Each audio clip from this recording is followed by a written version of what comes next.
तो एक बार फिर आप सबका स्वागत है मेरे YouTube चैनल एजुकेशन जानकारी के अंदर। तो इस छोटी सी वीडियो के माध्यम से आज हम ये जानने का प्रयास करेंगे पंचायती राज समितियां भारत के अंदर कौन कौन सी थी और इन्होंने कैसे कार्य किया, क्या क्या इनकी रिकमेंडेशन थी और कौन सा पहला राज्य था जिसने पंचायती राज व्यवस्था को स्थापित किया, और जो विभिन्न इंपॉर्टेंट क्वेश्चन जो इससे इंपॉर्टेंट हो सकते हैं इन कमेटियों से, वो हम जानने का प्रयास करेंगे। तो बिना वक्त गवाए आइए स्टार्ट करते हैं पंचायती राज समिति के बारे में। और एक ये छोटा सा विधान परिषद के बारे में एक ट्रिक है, अगर किसी को याद करनी है तो वो भी याद कर सकता है। टीवी जुखाम, जो कि टीवी से तेलंगाना, बी से बिहार, जिसे जम्मू एंड कश्मीर, अब जम्मू एंड कश्मीर जो कि है नहीं इसके अंदर पंचायत विधान परिषद के अंदर। तो एक बार आप देख लें इसके अंदर विधान परिषद की याद करने की छोटी छोटी ट्रिक। टीवी जुखाम बहुत आसान ट्रिक है, आपको इससे याद हो सकती है जो पंचायती जो विधान परिषद के वाले स्टेट है। तो देख लेते हैं हम, जो हमारा मेन टॉपिक था पंचायती राज व्यवस्था। पंचायती राज व्यवस्था के संदर्भ में सबसे पहली कमेटी जो थी वो कम्युनिटी डेवलपमेंट प्रोग्राम 1952 के अंदर आया था।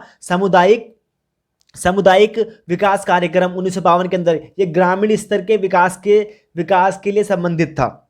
और जो सेकंड कमेटी से रिलेटेड थी, नेशनल एक्सटेंशन सर्विस स्टार्टेड 1953, और जो इसके संदर्भ में सबसे महत्वपूर्ण कमेटी थी बलवंत राय मेहता कमेटी, जिसका गठन 1957 के अंदर हुआ था और इन्होंने अपना प्रस्ताव सिफारिश 1958 के अंदर दी थी। और सबसे पहले इन्होंने ही त्रिस्तरीय पंचायत की बात कही थी।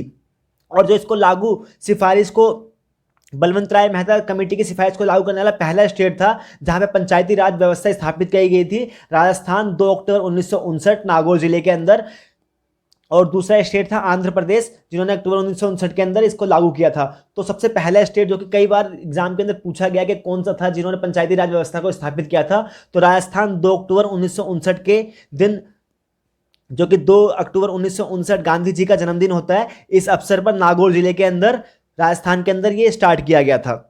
और इसी क्रम में सेकंड जो छोटी एक कमेटी थी सनातन कमेटी 1962 के, इसने करप्शन जो पंचायत में होता है उसके संदर्भ में अपनी बात कही थी। सेकंड कमेटी थी अशोक मेहता कमेटी, जो कि 1977 और 1978 के अंदर आई थी। इसके अंदर 13 सदस्य थे। इन्होंने 2 स्तर पे पंचायत की बात कही थी, पहला जिला परिषद, दूसरा मंडल परिषद। जिला परिषद जो होगा उच्च स्तर पे और जो मंडल परिषद होगा वो निम्न स्तर पे। और इस सिफारिशों को लागू करने वाले 2 स्टेट थे, जिसके अंदर बंगाल व कर्नाटक और बंगाल ने इनकी सिफारिशों को लागू कर भी दिया था अपने स्टेटों के अंदर। इसी क्रम में तीसरी कमेटी जो थी जीवी के राव कमेटी 1985 के अंदर, अपॉइंटेड बाय प्लानिंग कमीशन। ये प्लानिंग कमीशन द्वारा अपॉइंटमेंट की गई थी रूरल एरिया के अंदर जो गरीबी है उसको हटाने के लिए। और इसका जो कथन था, उन्होंने कहा था जो नौकरशाही ये हमारे लिए घातक है ग्रामीण इलाकों के लिए, क्योंकि ये नौकरशाही अपने ही स्तर पे कार्य करती है लेकिन ग्रामीणों पे कुछ कार्य नहीं करती। इनकी सिफारिशें ये थी। और जिला परिषद को इन्होंने ज़्यादा शक्तिशाली बनाने की बात कही थी। जीवी के राव कमेटी ने जिला परिषद को ज़्यादा शक्तिशाली करने की बात कही थी, ये चीज़ हमें याद रखना। और 1985 में इस कमेटी को गठित किया गया था। इसी क्रम में जो चौथी कमेटी थी वो थी एलएमवी सिंघवी कमेटी, जो कि 1986 के अंदर आई थी। और यही पहली कमेटी थी जिसके अंदर पंचायती राज व्यवस्था को कॉन्स्टिट्यूशनलाइजेशन यानी संवैधानिक दर्जे की बात की गई थी। और इस संदर्भ में 64वें अमेंडमेंट द्वारा 1984 के अंदर राजीव गांधी द्वारा पास किया गया था, लेकिन ये 74वें संशोधन द्वारा इसको लाया गया था, लेकिन ये पास नहीं हो पाया था और इस कारण उस समय लागू नहीं हो पाया था पंचायती राज व्यवस्था। यही क्रम में आगे चल के नरसिंहा राव जी की सरकार जब आई थी 1992-93 के अंदर, इन्होंने पंचायती राज व्यवस्था के अंदर अपना बिल पास किया था और इसको 11वें और 12वें शेड्यूल अनुसूची के अंदर डाला गया था। 11वां शेड्यूल जो कि था नगरीय ग्रामीण इलाकों से, और 12वां जो था कि वो कि नगरीय और शहरी इलाकों से संबंधित था। जो ग्रामीण इलाकों से संबंधित था उसके अंदर आर्टिकल 243 से 243 ओ तक था, और जो 12वां था वो शहरी इलाकों से संबंधित था। और इसकी जो पंचायती राज जब पास हुआ था 24 अप्रैल को हुआ था, तो इस दिवस को पंचायती दिवस के रूप में मनाया जाता है। तो कई छोटे एग्जाम में पूछ लिया जाता है कि पंचायती दिवस कब मनाया जाता है, तो हमें याद रखना 24 अप्रैल को पंचायती राज दिवस मनाया जाता है। तो ये वीडियो थी इस प्रकार पंचायती राज से संबंधित विभिन्न कमेटियों के संदर्भ में। एक बार आइए इसको एक बार ओवरव्यू कर लेते हैं। तो सबसे पहली जो कमेटी थी वो सामुदायिक विकास कार्यक्रम 1952 के अंदर बनाई गई थी ग्रामीण स्तर के विकास के लिए। इसी क्रम में जो अगली कमेटी थी वो थी नेशनल एक्सटेंशन सर्विस स्टार्टेड 1953।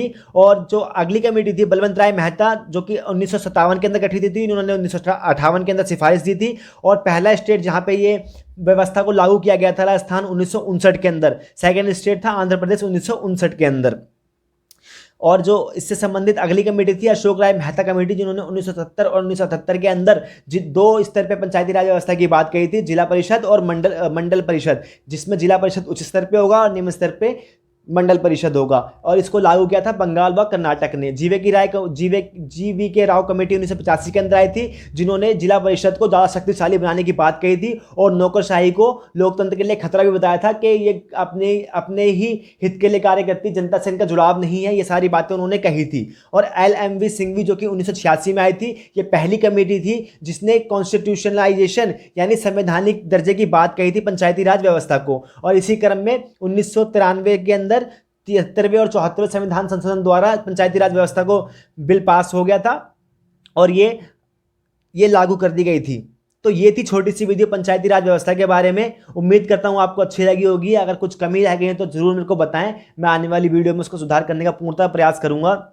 आपने मेरी वीडियो को देखा, इसके लिए आपका दिल से आभार। अपना नाम रोशन करें, अपने देश का नाम रोशन करें और अपने परिवार का नाम रोशन करें। इसी उम्मीद के साथ ढेर सारा प्यार, ढेर सारा आभार। आपने मेरी वीडियो को देखा, इसके लिए थैंक यू सो मच।